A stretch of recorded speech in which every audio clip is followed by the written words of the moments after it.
അതോ ഇങ്ങനെ നോക്കിയിരിക്കാൻ മാത്രം മാറ്റങ്ങൾ എന്തെങ്കിലും എനിക്ക് സംഭവിച്ചോ? നീ എന്തിനാ താര ഇങ്ങോട്ട് വന്നത്? നിന്നെ ആരാ ഇപ്പൊ ഇങ്ങോട്ട് ക്ഷണിച്ചത്? നമുക്ക് വേണ്ടപ്പെട്ടൊരു വീട്ടിൽ കുറെ വിശേഷങ്ങളൊക്കെ നടന്നു എന്നറിയുമ്പോ നേരിട്ട് വന്നൊന്ന് അന്വേഷിച്ചിട്ട് പോകുന്നത് നാട്ടുനടപ്പല്ലേ പൂർണിമേ?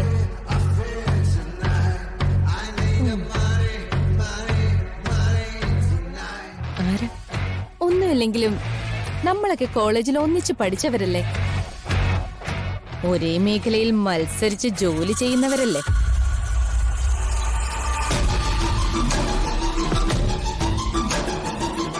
ഇന്ദിര TV നമ്പർ 1 ആയി പോകുന്നു. തൊട്ടടുത്ത് തന്നെ എന്റെ TV നമ്പർ 2 ആയി പോകുന്നുണ്ട്. ഇത്രയൊക്കെ അടുപ്പം പോരെ നമ്മൾ തമ്മില്?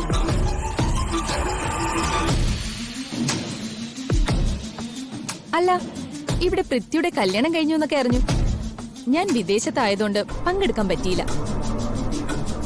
അല്ലെങ്കിൽ വിളിച്ചില്ലെങ്കിലും ഞാൻ വന്നേനെ.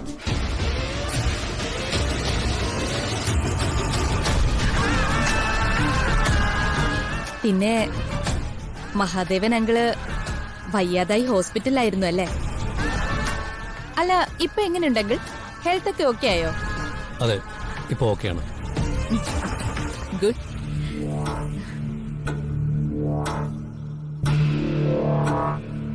ഈ വർഷത്തെ അവാർഡൊക്കെ പൂർണിമയ്ക്ക് കിട്ടിയല്ലേ? ഇനി അത് പ്രതീക്ഷിക്കണ്ട. എന്റെ ചാനൽ അടിമുടി മാറുകയാണ്. ഇനി നിന്റെ നമ്പർ 1 സ്ഥാനമല്ല മറന്നേക്ക് പൂർണിമ.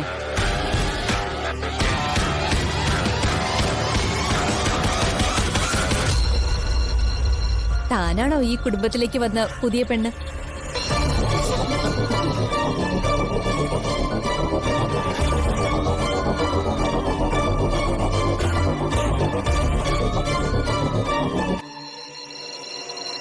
ഞാൻ തനിക്കൊരു ഗിഫ്റ്റ് കൊണ്ടുവന്നിട്ടുണ്ട്.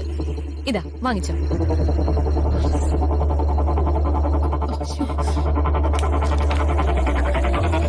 ലക്ഷങ്ങൾ വില വരുന്ന ഡയമണ്ടാ. വാങ്ങിച്ചോ. എനിക്കിതൊന്നും വേണ്ട.